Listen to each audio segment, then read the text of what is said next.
बे समाव रासियाया इउक्रेनखौ गाग्लोबनायनि मोनसे गेदेर खौरां। रासियाया इउक्रेननि राजथावनि कियेभआव गेदेरथारै गाग्लोबबावदों। रासियाया इउक्रेननि राजथावनि कियेभआव गेदेर हाथियार गोबां रकेट लान्चार बाहायना गाग्लोबदों। बे गाग्लोबनायजों कियेभ नोगोराव थानाय मोनसे गेदेर शपिं मलआ सिलिंखार। बे शपिं मलआव गोबां सुबुंफोर दंमोन। गाग्लोबनायजों बे सुबुंफोरा गाज्रि रोखोमै फासि नांबाय।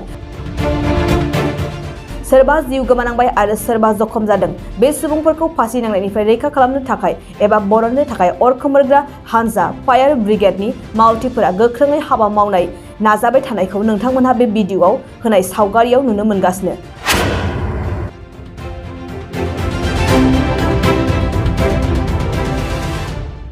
बे गाग्लोबनायाव गासै 6 सुबुंनि जिउ गोमानांनायखौ बोखांनो हादों।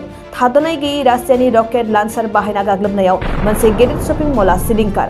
बे शपिं मलआवनो फासिनानै थानाय गासिबो सुबुंफोरखौ बरननो थाखाय फायार ब्रिगेडआ हाबा मावगासिनो आरो 6 सुबुंनि जिउ गोमानांनाय बेयाव मोननो हादों।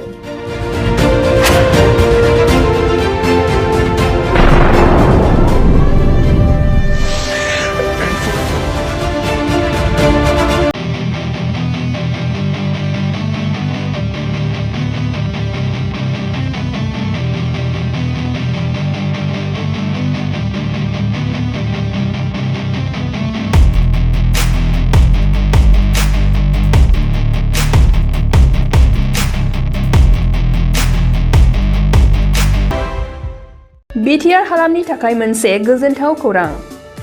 68थि भारत रत्न लकप्रिय गपिनाथ बरदलै ट्रफी जोलुर बादायलायनाय। बे बादायलायनायखौ गिबि खेबनि थाखाय बिटिआरनि सिङाव थानाय चिरां जिल्लायाव सोलिफुबाय थानाय मार्च दाननि गेजेराव खुंफुंनाय जागोन। Guwahati sports association in association with Subungthi फाउन्डेशननि बानजायनायाव देग्लाय चिरां थाइखाजरानि राइन' क्लाब गेलेग्रा फोथाराव 2022 इं 25 मार्चनिफ्राय जागायनानै 30 मार्चसिम जोबथा बादायलायनाय जागोन। गासै 4 गेदेर जोलुर क्लाबफोरनि गेजेराव बे बादायलायनाया जागोन। बे गेदेर जोलुर क्लाबफोरनि मुंफोरानो जाबाय north east united FC, united Chirang Duar FC, Shillong लाजं FC आरो आसाम रेजिमेन्टेल सेन्टार।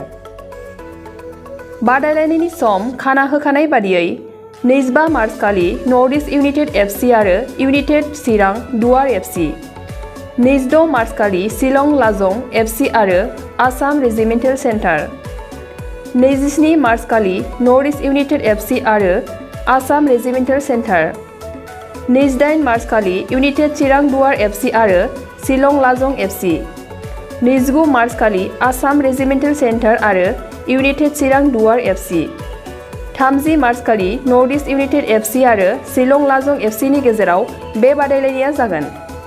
जानो थांनाय बे बादायलायनायनि टिकेटखौ दानिफ्रायनो टिकेट काउन्टाराव होनाय जाबाय। नायनो गोसो गुदुं एबा जोलुर बादायलायनायखौ मोजां मोनग्रा सुबुंफोरा थाबैनो टिकेटनि थाखाय 9547461257 जानबुं नम्बराव जगाजग खालामहरनो हागोन एबा बुकिं खालामहरनो हागोन।